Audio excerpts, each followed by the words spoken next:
Go through the process of setting up a shop. Very straightforward. So if you come to your control panel, this is People's Fundraising default control panel, and scroll down to shops, click on shops, and then click on create a shop page. And as always, all of our pages have a page name and a page description.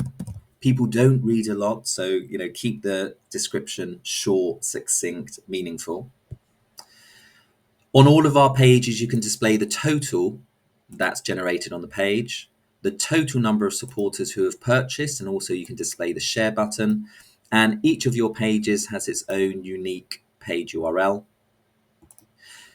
Now, with a shop page, you can also ask supporters to supply a delivery address. Shops can also have start and end dates, but if it's one of those shops that, for example, maybe it could be a Christmas fair shop, then you may want to have a start and end date, but otherwise you'll just select no to those values. So we press create, and then we assign our campaign. Right, let's click continue now. And this is where we start to enter our products. Each product has a product name and description. You can hide the description or not. Each product, you need to put in the product price with tax and without tax, and also the tax percentage, the number of products you have, so this is related to stock control, the minimum and maximum products anyone can buy at any point in time, so at the point of purchase. You can hide the product itself, you can hide the product counter.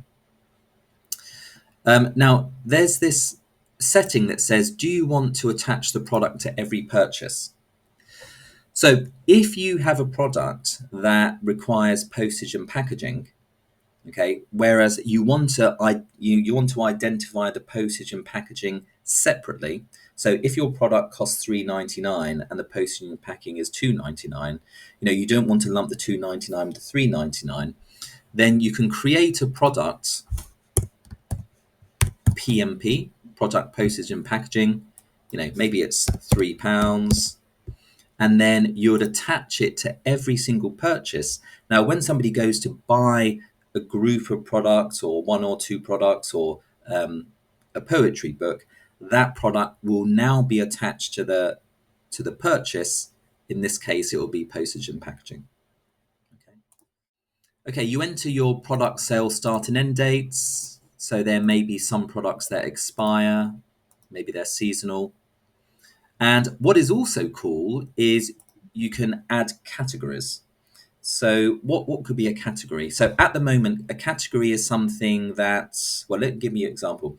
If I'm a school and I'm selling sweatshirts to the kids, so the product could be a sweatshirt, $3.99, and the category could be size, or the category could be color.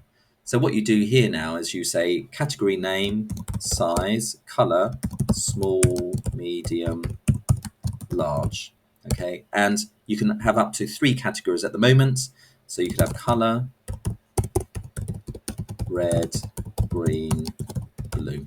Okay, and so when somebody's purchasing that particular product, they can refine it in terms of a category, and then you assign your products to the shop page. Now, before we go on, let's look at the optional parts. Products themselves can have different images, and we saw that in this here, whereby you can have multiple images. Just a note on the images, if you want the page to look nice, then it's quite good to do it in the way that these guys have done it. They've ensured that their images are the same height and width. Okay, so you can add multiple images. If you have multiple images, then there'll be an image slideshow here. And also you've got the scan and check facility. So scan and check is a subsystem throughout the whole of People's Fundraising, but in the context of shops, what is scan and check? When somebody makes a purchase of one or many products, they're going to get an email with a QR code in. just say the instructions are that you have to take that QR code into the school, and then the school will give you the appropriate products that you've bought. Okay, so the person can take that email with the QR code in. The school can scan that QR code to see what you've bought. So one book of poetry, two book of poetries, one pink version, one blue version. They can give those products to the person because they've scanned the QR code. But importantly, they can then check off that they've given those products to the buyer. Okay, so if somebody therefore brings that QR code in again, the school can say, no, no, we've given those products already. Okay, so scan and check is a really, really nice feature. Right, let's press create on that. And then we come to our view, update, delete shop pages page. And let's view and see what we've got so far. So this is a default look and feel for the shop page. It's the mustard yellow. I can turn this off and on if I want. I would want to add YouTube videos, Flickr slideshows to this to make it more interesting. It talks about who it's supporting. Okay, so I can now, this product here, buy as many as I've been restricted to. I change the modifiers and I click checkout. Google Pay, Apple Pay, debit card, credit card, PayPal. Most people pay with Google Pay, Apple Pay. I haven't required an address, but if I did specify I needed an address, it would be asked for here. And then I just confirm what I bought. If I had attached a postage and packaging, the postage and packaging would also appear here. I press pay. I wait for the Google thing icon to come up, and I just go through the Google Pay, Apple Pay purchase cycle.